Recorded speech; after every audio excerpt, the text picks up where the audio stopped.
The world has 1.5 million species described on it.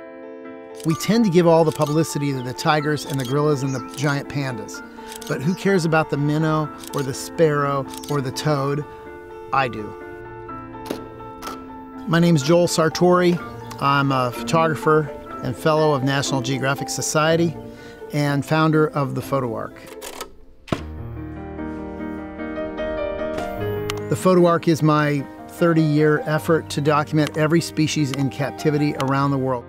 We try to do portraits of each animal on a black and white background to eliminate distractions and allow you to look them in the eye and see that there's great beauty there and intelligence, and they're worth saving. They have a basic right to exist, in my opinion, like we do.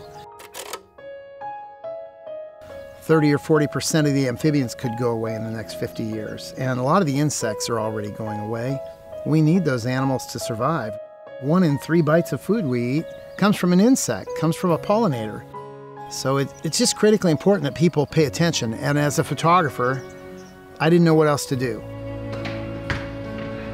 We've done studio portraits of about 12,500 species. That's mammals and birds, it's reptiles and amphibians, it's fish and invertebrates. So everything from ants to elephants. The goal is to get the world's 20 to 25,000 that are in captivity while there's still time. Many of these animals don't even exist in the wild anymore. They're extinct in the wild. So the only breeding populations, the seed stock, are in zoos.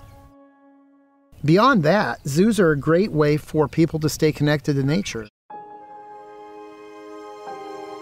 At the Lincoln Children's Zoo, we got some interesting animals. We did prehensile tail porcupine and ball python and tenrec and 3-banded armadillo.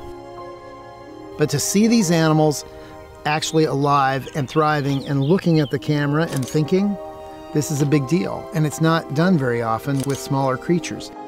The majority of the animals we photograph have never been photographed well before. Many of them have not ever been photographed alive. My job is to become a voice for all these animals, the small things that really keep the planet running. It's really at our own peril if we ignore them. Who all do we have coming in here today for animals? My answering the call of conservation came the only way it could, through photography. So the Photo Ark is my desperate attempt, last-ditch attempt, to try to get the public just to pay attention. How's that? If we take the pressure off some spots, animals will come roaring back. We're gonna have this window close on us. We don't have an infinite amount of time. Most of the species I've photographed can be saved, but we actually have to do something about it. I get asked a lot, what's your favorite animal to photograph? And it's the next one. It's the next one.